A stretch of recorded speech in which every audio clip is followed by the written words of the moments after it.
Assalamualaikum warahmatullahi wabarakatuh dan salam sejahtera bagi kita bersama. Alhamdulillah pada episode yang kelima ya, kegiatan podcast Sosiologi Sinergi kembali hadir membersamai rekan sahabat sosiologi semua yang ada di sini. Dan tentunya pada kegiatan podcast Sosiologi hari ini akan menarik membahas isu tentang terupdate yang kemudian dengan tema adalah menyikapi isu kebakaran hutan ya, Karhutla. Nah, telah hadir di dalam ruang podcast ini ialah Bapak Dr. Andes Sulistiawardaya MSI. Halo Bapak, bagaimana kabarnya? Alhamdulillah sehat ya Bapak. Terima kasih Bapak sudah memenuhi undangan podcast Sosiologi Sinergi yang dilaksanakan pada hari ini. Dan tentunya Pak Sulis ini terundang dengan kompetensi dan kemampuannya ya yang sangat mendukung bagaimana pembahasan tematik yang menarik pada hari ini. Beliau adalah seorang akademisi di jurusan Sosiologi, Fakultas Ilmu Sosial dan Ilmu Politik Universitas Bengkulu, dan beliau juga concern dalam isu-isu sosiologi bencana. Oleh sebab itu nanti kita akan banyak mendiskusikan ya Bapak terkait tema yang menarik pada hari ini. Oke Bapak sudah siap ya Pak ya? Oke Pak, pada kesempatan ini Bapak tema yang diangkat ini tentunya adalah tema yang sedang terjadi dengan kondisi El Nina ya Pak ya, yang sekarang ini isu kebakaran hutan. Ya, mungkin di ruang lingkup Provinsi Bengkulu ya, kalau kemudian setiap hari sahabat sosiologi kemudian bangun pagi gitu ya, kemudian melihat ada kabut, merasakan ada kabut gitu ya. Apakah itu kemudian kabut yang secara kondisi iklim memang terjadi? Ya benar, karena kondisi kemarau ya Pak ya, El Nina gitu. Tapi kemudian ketika kita menghirup napas itu sangat sangat sesak gitu ya Pak, seperti ada asap gitu. Nah mungkin ini barangkali juga terjadi di berbagai wilayah gitu ya. Yang terdekat dari wilayah Provinsi Bengkulu itu ialah Jambi gitu ya Pak, Provinsi Jambi, kemudian Sumbaksel gitu ya. Dan ini terjadi juga di berbagai wilayah yaitu ada Kalimantan dan lain sebagainya. Nah menurut Bapak sebagai sosiolog gitu ya Pak, melihat isu Karhutla ini seperti apa Bapak? Monggo. Ya, sebetulnya kalau kita bicara tentang kebakaran itu ada istilah dibakar, terbakar, gitu. Ya.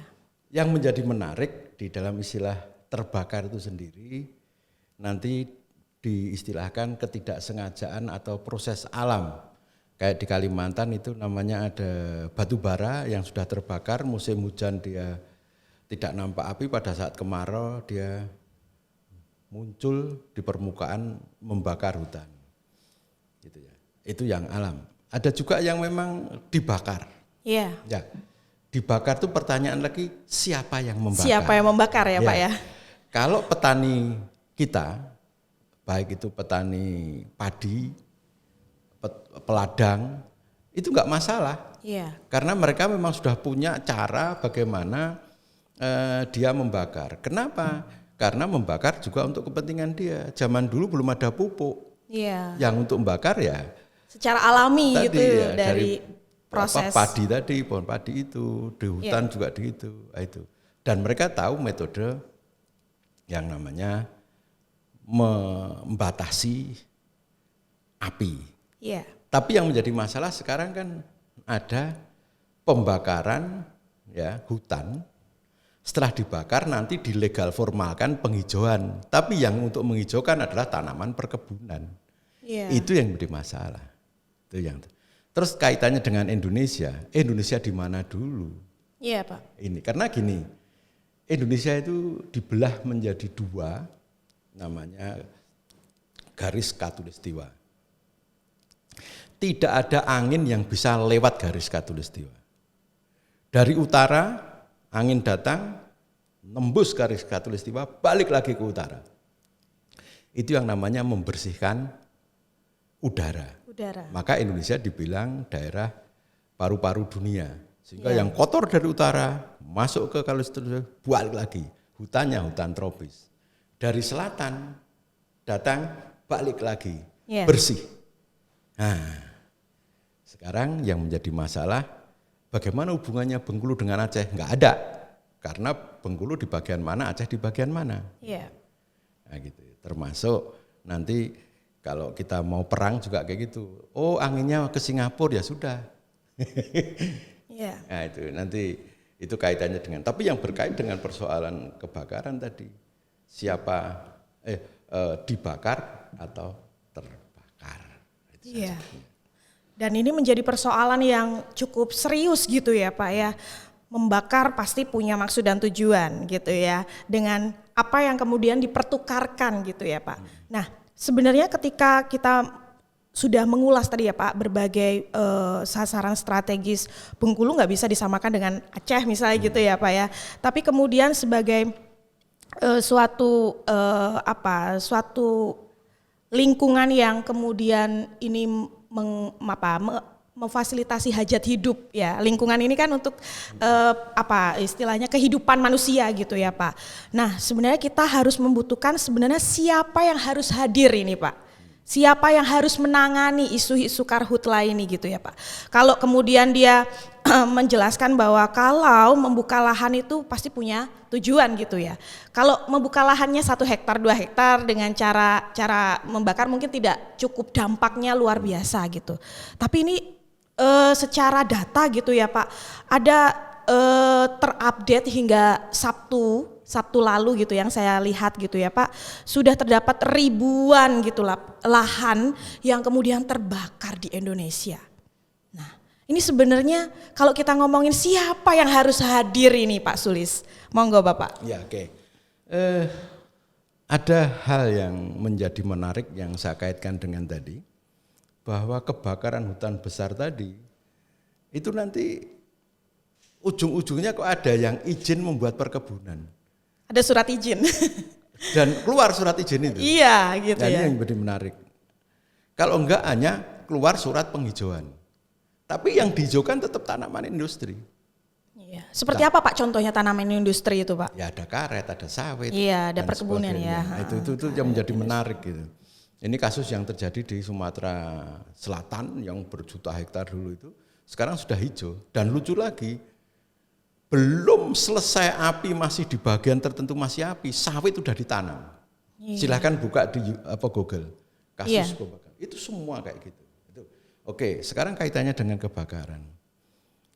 Satu, pemerintah sendiri ini sampai hari ini masih membina, mengumpulkan, bahkan juga melatih itu tenaga-tenaga untuk bencana.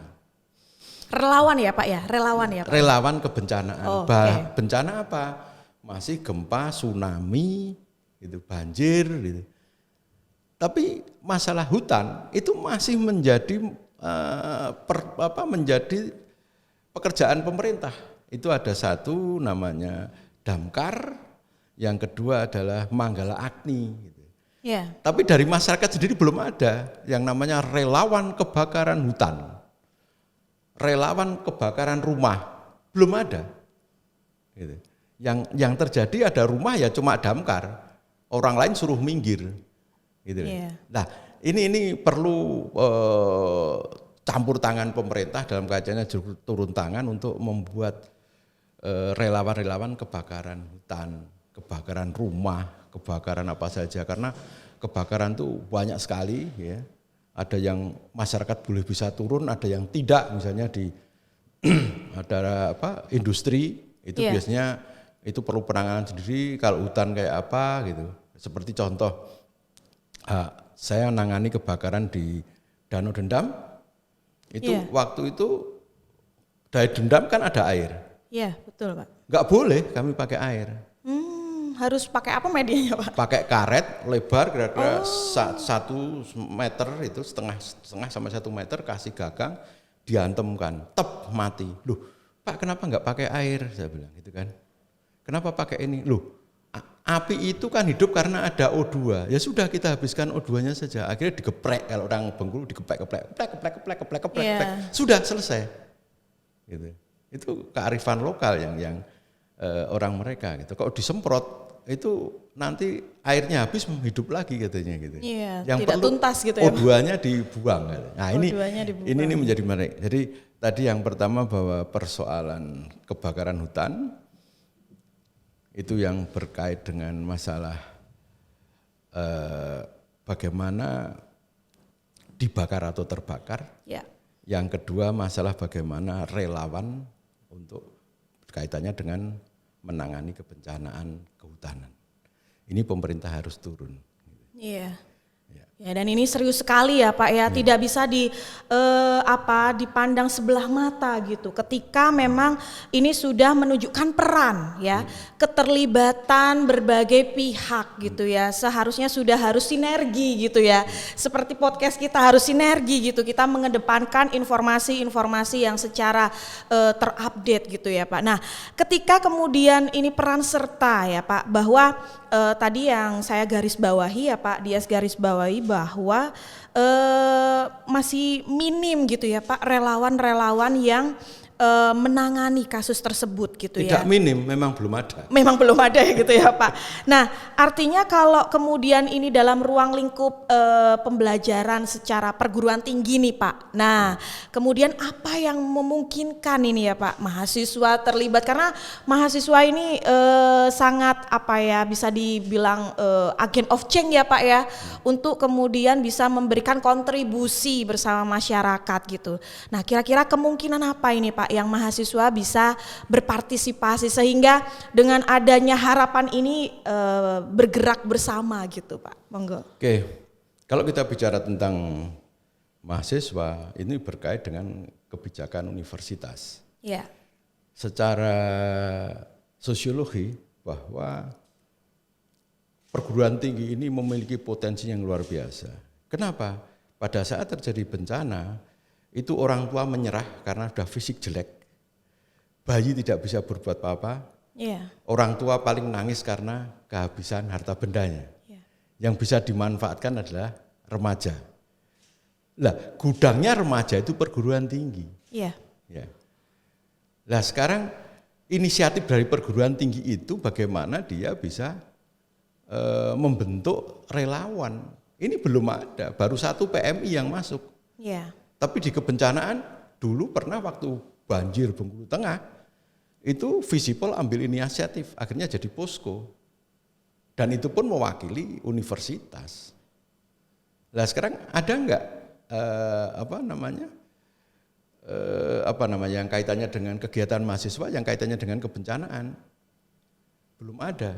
Padahal secara sosiologis tadi bahwa perguruan tinggi adalah wadahnya kaum remaja yang bisa tidur di mana saja, makan apa saja, ya, bekerja kapan saja. Gitu. Ini yang menjadi menarik. Gitu.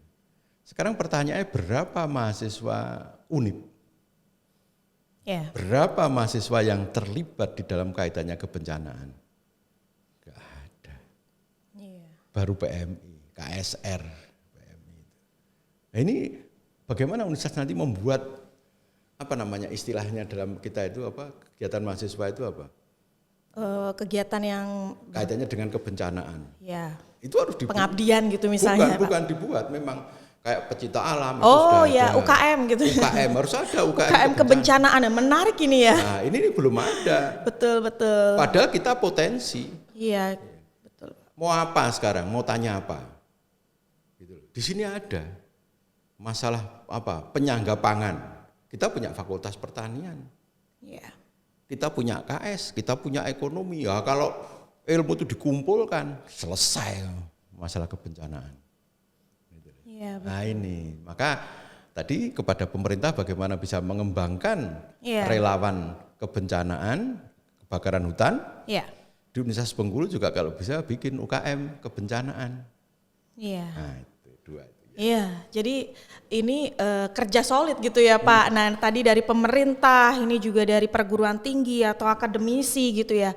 Nah Karena rule-nya itu adalah ya suatu kebijakan ya Pak. Yang paling penting adalah kebijakan yang kemudian bisa melandasi atau mendasari bagaimana peran gitu ya dari setiap stakeholder. Nah, sekarang kalau kita berbicara pada akar rumput ini Pak, akar rumput ya misalnya kelompok masyarakat itu sendiri. Sebenarnya di dalam suatu masyarakat itu kan punya bagaimana nilai-nilai kearifan lokal ya Pak ya. Dalam menyikapi isu tentang misalnya kebakaran hutan atau kemudian ya banyak kasus lah ya Pak, misalnya illegal logging yang kemudian kita menjelaskannya bahwa potensi sumber daya alam itu salah satu hutan tidak boleh untuk dimiliki perseorangan gitu ya, karena ini mewakili hajat hidup manusia di dunia gitu. Atau kemudian ketika tadi yang disebut hutan sebagai paru-paru dunia, ini kan juga menyeratkan makna gitu ya, bahwa hutan untuk saat ini tidak boleh dihabiskan gitu ya. Jangan saja nanti kita hanya sekedar melihat cerita, mendengar cerita saja bahwa hutan di Indonesia itu hanya tinggal kenangan. Jangan sampai yang demikian. Nah, menurut Bapak secara sosiolog, ini analisa sosiolog gitu ya Pak, bagaimana sebenarnya kelompok masyarakat itu bisa berdaya Pak? Oke, jadi begini, ada persoalan-persoalan yang basis saja bahwa manusia selalu bertambah. Ya, secara isu demografinya Pak ya. Luas hutan tidak bertambah. Nah itu Pak, itu masalah itu. Yang menjadi masalah bahwa manusia membutuhkan hasil dari hutan. Hutan, betul. Itu masih sederhana. Masih sederhana. Tapi kalau bagaimana manusia sudah butuh untuk makan, bekerja untuk orang yang menebang hutan, itu yang paling berat. Ya. Hutan ditebang, itu menurut teori dari seluruh dunia itu sama. Jika hanya untuk kebutuhan lokal, itu masih aman. Belajar dari NTT bisa. Belajar dari berbagai macam. Kalau mau nebang hutan, menebang pohon untuk bikin rumah, mana pohon itu? Sebelumnya kau nanam dulu. Enggak ada masalah. Iya Pak. Jadi gini, kita bicara lebih besar lagi.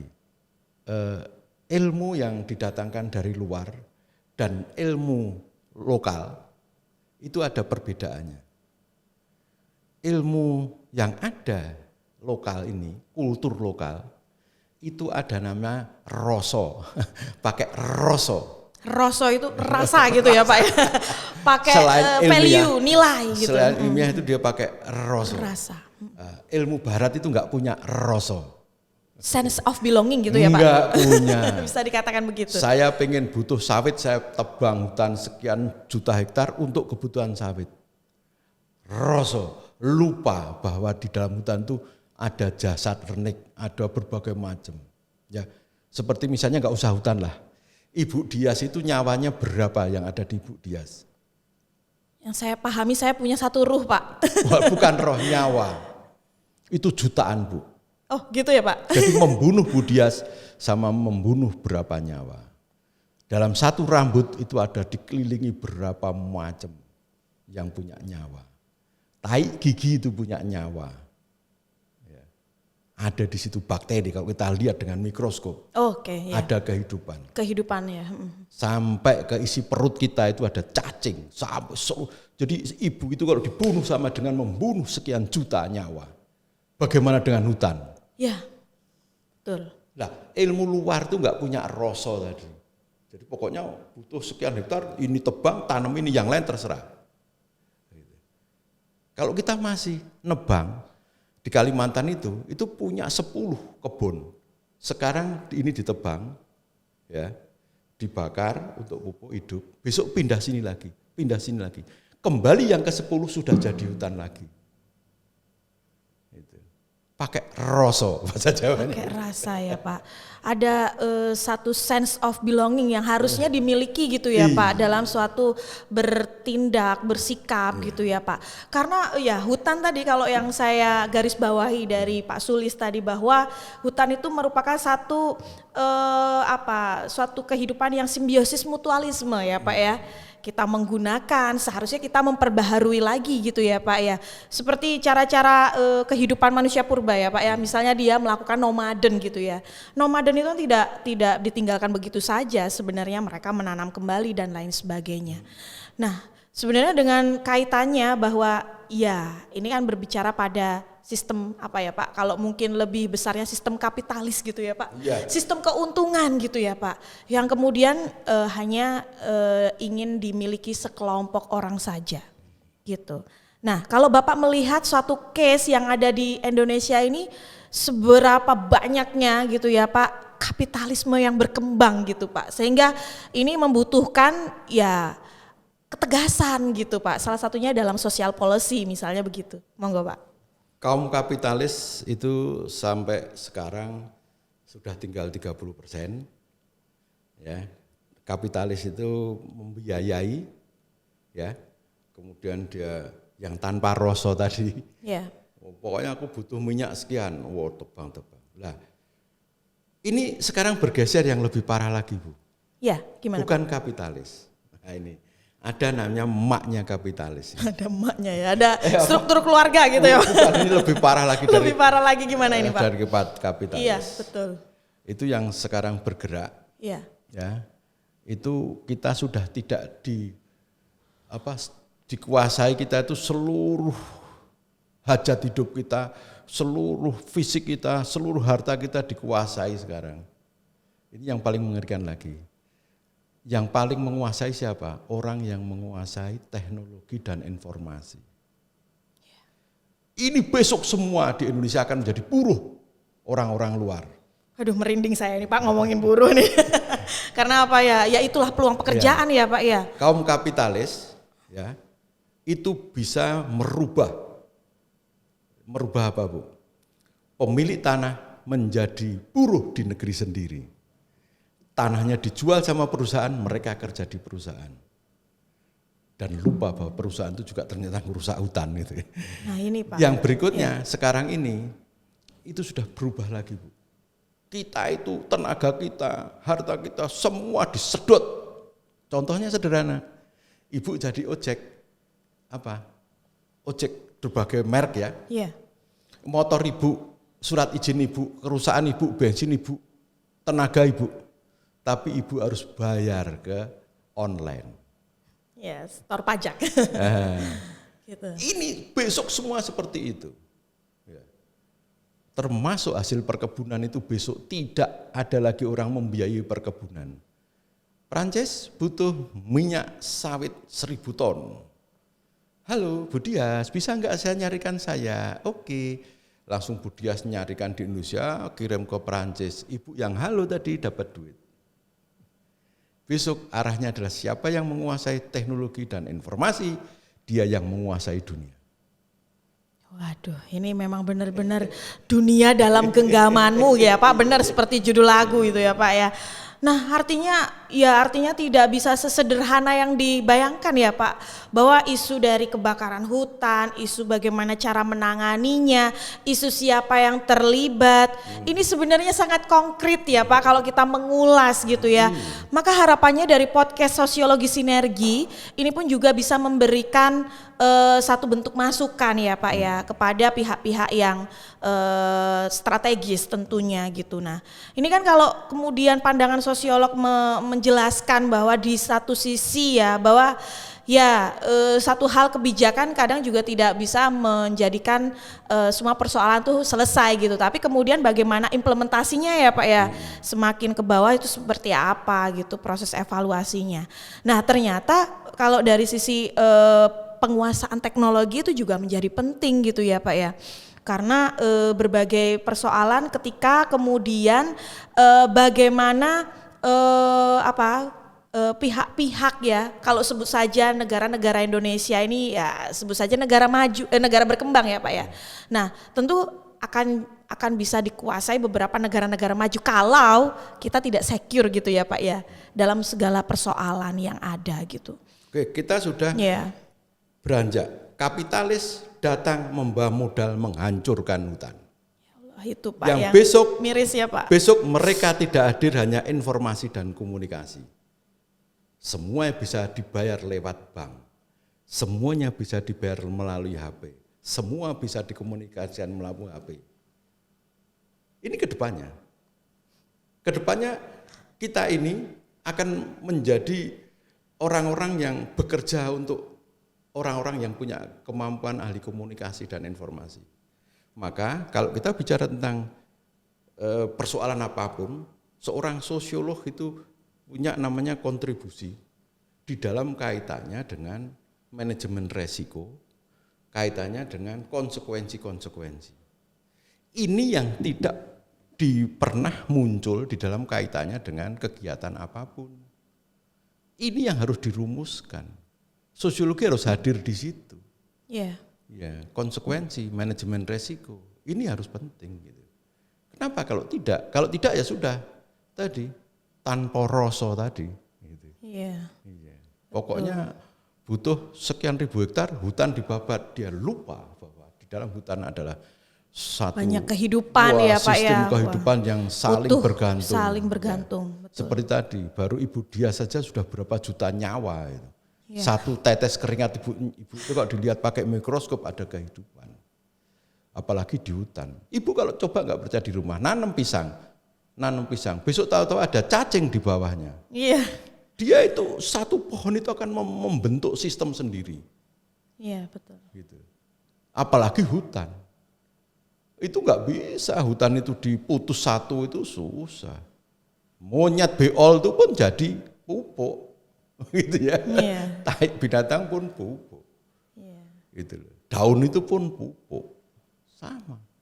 Tatkala daun pupuk busuk nanti akan muncul cacing untuk mengurai dan sebagainya. Ini yang menjadi persoalan kita ini tidak pernah sampai ke tadi bagaimana manajemen resiko. Kalau saya nebang hutan, saya membakar hutan, resikonya apa? Enggak ada. Kapitalis hanya tahunya saya butuh sawit, minyak sawit sekian. Dia enggak pernah pakai rasa untuk berpikir bahwa hutan itu suatu sistem kehidupan yang tidak bisa diputus-putus. Gitu. Rangkaian kehidupan yang tidak bisa diputus-putus. Iya, betul. Nah, maka sebenarnya kalau berbicara kapitalis tadi ya, mereka hanya berbicara pada satu sisi ya Pak, karena tidak punya rasa tadi, karena keuntungan saja yang kemudian ingin dicapai gitu. Sehingga sebenarnya tentang kasus atau isu perhutanan ini sebenarnya kelompok masyarakat itu sendirilah yang kemudian bisa melakukan secure ya Pak ya, atau penjagaan. Dengan menurut Bapak dengan menerapkan nilai-nilai kearifan lokal dalam menjaga lingkungan itu sebenarnya mendukung tidak Pak? Masyarakat itu kan pada prinsipnya hanya satu, bagaimana saya bisa hidup. Tapi bagaimana menjadi hidup lebih baik itu harus ada tangan-tangan yang bisa mengarahkan mereka. Gitu ya Pak. Artinya kaitannya dengan tadi kebijakan. Nah sekarang yang mau kita hadapi itu masalah hutan, masalah ekonomi, masalah apa, itu namanya era Fordism. Yes, benar. Ya tadi Fordism. Siapa yang menguasai teknologi informasi itu yang nanti menjadi orang yang hebat. Kalau itu yang menguasai luar negeri, artinya kita hanya menjadi konsumen mereka. Dan namanya konsumen itu dimakan keluar jadi tai. Hilang. Tetapi kalau kita sudah bicara tentang pengusaha, itu pemupukan modal. Ayo, bangsa kita ini pengusaha atau konsumer? Nah, ini yang menjadi menarik. Jadi bayangkan hutan itu kayu jelek yang kita pakai, kayu bagus yang kita jual. Mungkin masih untuk kepentingan itu sudah naik tadi. Untuk kepentingan diri sendiri dijual. Ini kalau sudah ada yang membeli sudah beda lagi. Orang bekerja untuk merusak hutan. Yeah. Nah, lebih parah lagi, hutan disuruh dirusak, dibakar untuk dihijaukan, untuk jadi tanaman industri. Silahkan dibuka nanti peta tentang hutan lindung Sumatera dari tahun 45 sampai 2003. Berapa penyusutannya? Setelah dicek berapa penyusutannya, mana yang disusutkan bukan menjadi perumahan, tetapi menjadi apa? Perkebunan. Yeah. Penyusutan hutan itu dari perkebunan. Kalau masyarakat masih ditebang, kayunya masih digunakan. Tapi kalau sudah kepentingan kapitalis tadi karena butuh cepat dibakar. Karena izin susah, bakar dulu baru izin penghijauan. Wow, malaikat turun ke bumi untuk menyelamatkan hutan, menghijaukan. Tapi yang ditanam karet. sawit. Iya. Miris juga ya Pak ya. Iya. Karena kemudian cara cepat membakar itu pada akhirnya menjadi pilihan gitu ya Pak. Sehingga tidak mempertimbangkan bagaimana dampak-dampak di belakang yang terjadi seperti apa. Nah ini kan sebenarnya juga menjelaskan bahwa sebenarnya edukasi itu juga harus paham di tingkat akar rumput ya Pak ya. Misalnya kelompok masyarakat ini sendiri gitu ya. Bahwa mulai dari ya bagaimana satu sistem pemerintahan yang terstruktur ya Pak ya. Misalnya bagaimana desa juga bisa menciptakan kebijakannya gitu kan, dimulai dari level ya satu pemahaman dari sisi keluarga ya Pak ya. Keluarga bahwa kita punya namanya apa salah satu sumber daya alam yang salah satunya ini adalah hutan yang harus kemudian juga kita harus seimbang dalam menggunakan serta apa namanya menjaganya gitu ya Pak. Harus seimbang dari level keluarga gitu ya Pak ya. Tadi dari desa, kemudian dari pemerintahan provinsi dan sampai ke pemerintahan nasional gitu. Jadi juga harus aware kalau kemudian sudah terjadi kebakaran itu harus punya sanksi dong ya Pak ya. Jangan kemudian ketika izin dikeluarkan gitu. Ini kan juga menjadi persoalan gitu. Ya kan Pak, izin penghijauan menjadi satu senjata gitu ya Pak. Itu kan malaikat bagi pemerintah. Malaikat bagi pemerintah.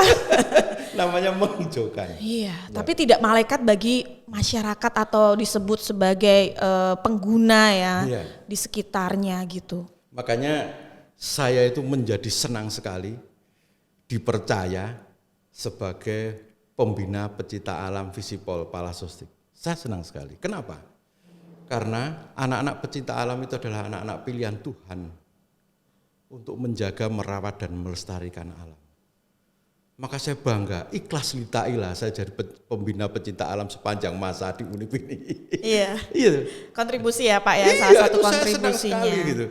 Ya, tidak ada organisasi apapun yang menjadi pilihan Tuhan untuk menjaga, merawat dan melestarikan ciptaan Tuhan. Hanya Palasostik. Makanya saya jadi pembina Palasostik.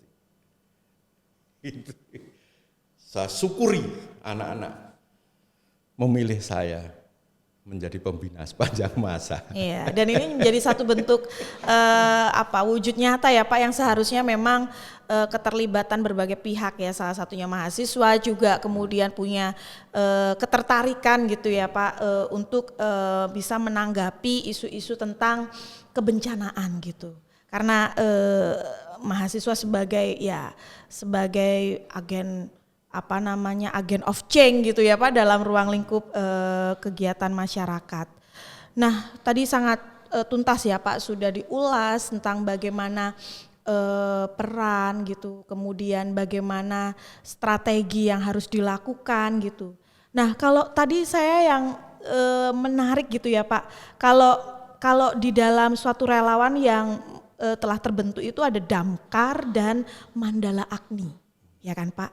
Nah sebenarnya kalau untuk konsep misalnya nih kita ngomongin konsep relawan nih Pak, ini seperti apa Pak yang nanti mungkin bisa dilakukan? Ada banyak persoalan yang berkait dengan relawan. Ya.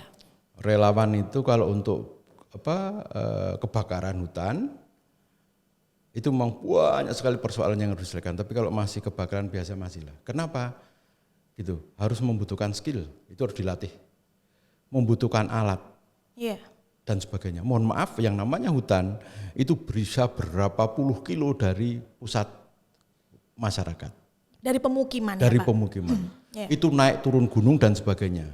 Jadi kalau 1 detik itu berapa kemampuan api untuk menjilat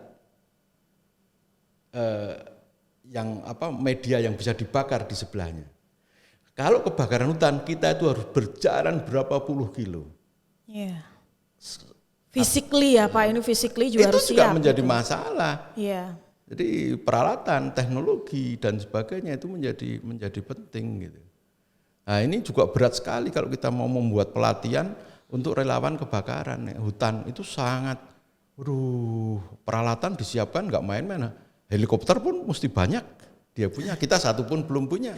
Iya betul. Mau apa? Damkar bisa masuk truk masuk hutan. Branwir Kehutanan, nggak bisa. Jadi bagaimana ini gitu loh. Kalau masih kebakaran rumah itu masih bisa, itu sekitarnya baru bantu semuanya. Tapi kalau sudah hutan, bayangkan itu, kita hanya bisa nonton, Bu. Kami di Bengkulu Utara, dekat dengan Rejang Lebong itu pernah ada kebakaran. Saya tanya, Pak kalau kita ke sana berapa jam? 6 jam Pak, jalan kaki, mati saya bilang. 6 jam itu udah belum lagi medannya ya Pak ya? Enggak, itu menembus itu kaitannya dengan medan. Iya. Itu bisa 6 jam nyampe di sana. Nah terus 6 jam itu berarti efektif api menjilat media sebelahnya berapa itu? Terus saya tanya terakhir, Pak dari pusat kebakaran itu kalau ke kanan itu ada sungai enggak? Ada Pak, seberapa? Ya kira-kira 1 kilo Pak. Terus gini, oh sudah biarkan aja lah sampai ke sungai. Ya. Kenapa? Gimana Pak? Lah gimana kita enggak bisa? Sudah kita kembali lagi bahwa segala sesuatu yang ada di bumi ini pasti ada tujuan. Tuhan pasti punya maksud dan tujuan. Entah itu untuk menghijaukan lagi biar subur, saya bilang kan. Yeah. Entah itu apa yang terjadi karena kita tidak bisa berbuat. Yeah. Nah sekarang persoalannya apa? Penyebab kebakaran tadi. Nah itu kan, mohon maaf misalnya orang berkebun, ngerokok dibuang gitu kan. Masak api tidak dimatikan gitu. Itu menyebar akhirnya ya Pak ya. Aduh. Tapi yang jadi masalah kan hutan apa dulu? Iya, hutan apa yang? Kalau hutan besar kita bakar api nggak apa-apa. Gitu. Coba silahkan Ibu ke tengah hutan bakar kayu, masak nggak usah dimatikan, tinggal tidur. Nanti mati sendiri Bu. Ada yang datang, itu pasukan beruang. Pasukan beruang. Ya beruang itu akan mematikan api yang ada di hutan. Jadi dia kalau ada api langsung, walaupun kita ada, dia datang dosa kasih dimatikan. Itu kalau hutan yang masih. Karena gini, beruangnya diburu, apanya diburu, sudah sistem itu menjadi putus seperti yang saya katakan. Yeah. Satu tertarik gitu. Beruang itu sebetulnya adalah pembasmi api. Tapi menariknya beruang itu mahal. mahal dan kemudian menjadi tujuan sasaran untuk ditangkap ya Pak. Nah ini yang menjadi keliru gitu. Jadi pencabutan sistem itu bisa mulai dari binatangnya, mulai jenis tanamannya, berbagai macam lah. Itu kalau tercabut satu saja sudah masalah. Gitu. Apalagi pohonnya yang dibakar, itu berarti keseluruhan. Gitu. Ya, tapi yang menjadi menarik tadi bukan masyarakat, gitu. Tapi masyarakat menjadi pekerja kapitalis. 1 hektar itu biayanya 500.000. Silahkan buka di Google. Kamu bisa membakar 1 ton 500.000, bakar saja. Iya. Itu sudah disidangkan di Sumatera Selatan. Iya. Jadi tidak ada isu saja, itu sudah fakta. Yang tertangkap membakar itu karena dibayar 500.000. Selesai, tahu-tahu sudah muncul sawit. Ya itulah tadi ya Pak, mungkin kembali lagi siapa yang memiliki modal, siapa yang bisa menguasai, pada akhirnya dialah yang menjadi pemenang gitu ya Pak. Nah ini kan menjadi miris ya Pak, bahwa ya jangan sampai kemudian hutan di negara kita Indonesia ini menjadi salah satunya hutan buatan nanti ya. Ini menjadi miris ya Pak, karena paru-paru dunia yang kemudian salah satunya adalah support sistemnya dari negara kita, yaitu Indonesia. Oke, baik sahabat sosiologi, ini tanpa terasa ya, ini sebenarnya pembicaraan yang sangat penting gitu ya, bahkan ini juga bisa menginspirasi teman-teman semua sahabat sosiologi terkait dengan tema kita pada hari ini tentang isu karhutlah. Jadi tadi sangat tuntas ya dijelaskan oleh Pak Sulistiawardaya bahwa isu kebakaran hutan ini tidak boleh menjadi isu yang sederhana atau dipandang sebelah mata. Semua harus terlibat, semua harus aware gitu ya Pak, dan semua harus berperan gitu, seluruh stakeholder. Nah, tetapi yang menjadi penting adalah bagaimana cara suatu kebijakan ini juga mampu mengintervensi gitu ya Pak. Jangan kemudian kebijakan juga memberi peluang. Nah, ini yang menjadi keliru nanti akhirnya. Oleh sebab itu tidak ada kata terlambat ya Pak. tidak ada kata terlambat, tetapi dengan kasus yang ada tentu dari pandangan-pandangan sosiologi juga memberikan kontribusi ya Pak ya, tentang bagaimana pentingnya cara menangani, salah satunya tadi juga dengan satu memahami bagaimana situasi sistem peluang pekerjaan gitu ya Pak ya, terkait dengan iptek, ilmu pengetahuan dan teknologi gitu, sehingga semua kita bisa memanfaatkan dan mengoptimalkan. Nah ini Pak Suli, sebelum kita akhiri mungkin ada closing statement yang sangat penting untuk disampaikan pada podcast hari ini, silakan Bapak. Ya, hadirkan sosiologi di seluruh bidang. Kami akan cara berpikir yang berbeda. Paling tidak tadi ada manajemen risiko, konsekuensi kebijakan. Ya. Kami akan ada di situ jika kami diundang di situ. Oke, baik. Ya, ini jadi penting ya Pak, karena pemikiran sosiologi ini pemikiran yang berbeda dari yang lain ya. Berpikir dahulu sebelum bertindak, artinya bisa berpikir lebih lebih cepat gitu ya Pak ya, karena inilah kemampuan dalam keilmuan di sosiologi. Oke Bapak, terima kasih atas inspirasinya, pengalamannya gitu ya, untuk berbagi dalam podcast Sosiologi Sinergi. Dan kepada sahabat sosiologi dimanapun Anda berada, tetap stay tune, saksikan podcast Sosiologi Sinergi dengan berbagai tema yang menarik, sehingga apa yang kemudian disampaikan ini bisa menjadi manfaat tentunya dalam kehidupan sehari-hari. Oke Bapak, terima kasih loh Pak sekali Sama-sama. lagi, dan mungkin kita tutup dengan salam Sosiologi Sinergi ya Bapak. Ya. Terima kasih, Dias Widiarti pamit sebagai host pada podcast kali ini, dan ditutup dengan salam Sosiologi Sinergi. Terima kasih, billahi taufiq wal hidayah, wassalamualaikum warahmatullahi wabarakatuh.